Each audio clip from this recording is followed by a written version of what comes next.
Okay, what's up, folks? So, what we're going to be talking about and reviewing today is a very, I can't even think of the words because I'm filled with a lot of emotion after watching this because it was just a lot.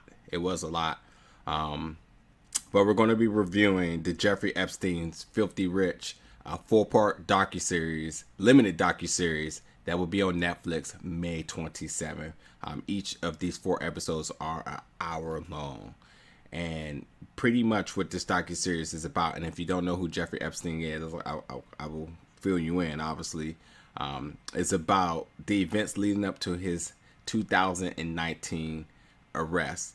Jeffrey Epstein was accused of abusing women, underage girls, for decades and assembling a network of enablers to help and carry out and cover up his crimes. While this was happening, he was gaining tremendous wealth and power while running an international sex trafficking ring.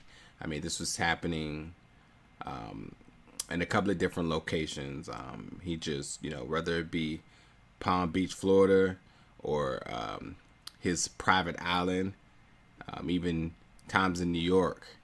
He just was just a monster wherever he went. But the serial sex abuser made, and while this happened, the serial sex abuser made this secret plea deal with the government in 2008 to avoid potential life sentencing and continue to abuse women.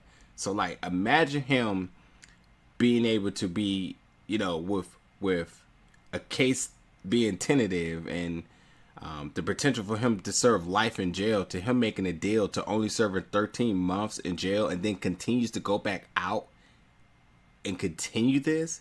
I mean, even on probation, limited to his house, he was still traveling all over as if like nothing had ever happened, and still many more people's lives was affected by this.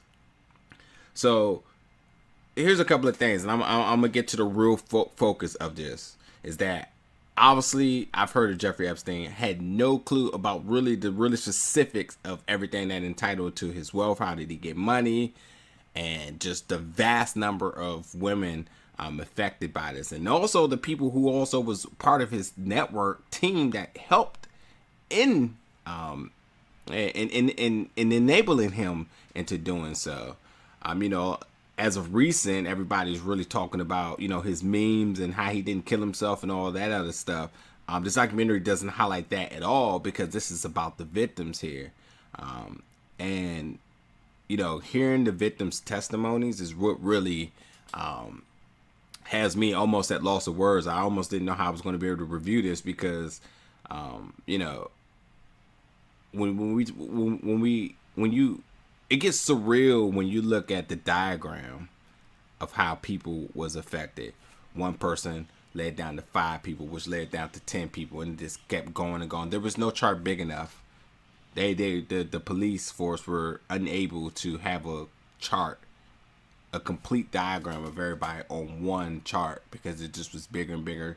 That even, when they went to seek out a few victims, they end up discovering many, many more. It was just that big. It was just that big. And again, hearing the victims talking about fearing for them lives, how he did things to them that should never happen to a woman. Them happen to the countless numbers of rapes, and being held hostage. In other words, just so many of these different testimonies and just and stories from everybody. It's a lot. And I love how this documentary focused on the victims. And even before the victims were the victims, how the media called them underage prostitutes when they were only 15, 16-year-old. They didn't know any better. They were never prostitutes. They were always victims. So, seeing some of these young ladies recount the events of when they were 16 to them being, grown women now and still affected by it, just shows you how heinous the crimes were. He had a private island. Like I said, even when he was on probation, he had a private island where he would take women to and these women, you know, instantly raped, you know, they have to talk about the story of saying, I was with Jeffrey for this amount of many years, because they were just stuck there. There was no place for them to go. And while that island was named originally Orgy Island to being named appropriately to Pedophile Island, he was just doing some really heinous stuff to women from all over the world in this location. And again, like I said, although this is only a 4-part mini limited series,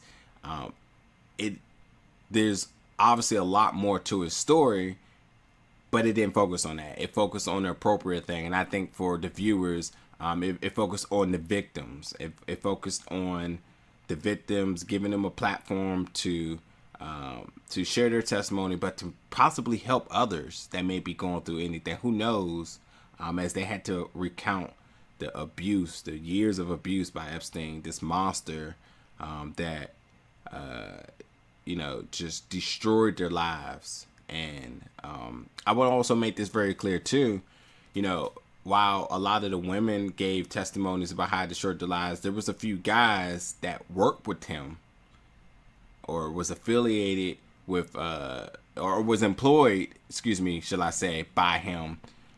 And once they kind of figured out what was happening, they kind of looked themselves in the mirror too and was like, I would never want this to happen to my kids. So even hearing how they were affected as well, it's just as bad as the pyramid scheme, as they called it, of women that was affected by this, is almost like another. As bad as the pyramid scheme by the women who was involved in the sex trafficking, there's almost just as big as a pyramid scheme for the people who just ultimately just affected, period.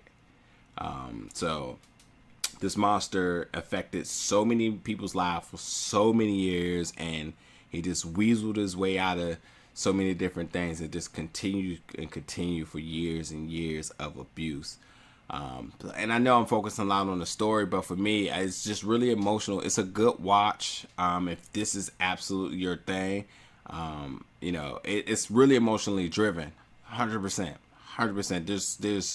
There's really dark specifics in this, and you know, it's just the reality that these women had to live through, and it takes a lot of courage for them to be able to step up to do so and share that, because you know, those are years of their lives and even parts of their lives now that they'll never get back. And I know for the greater good that these women stepped up to help other people by letting them know, you know, this isn't right, because they were voiceless.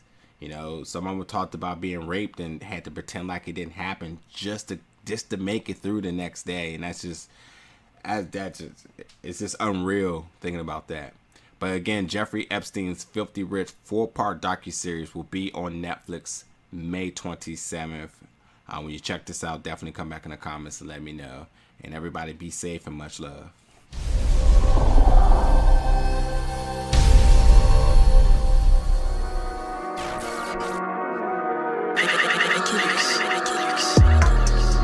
Big gold bell.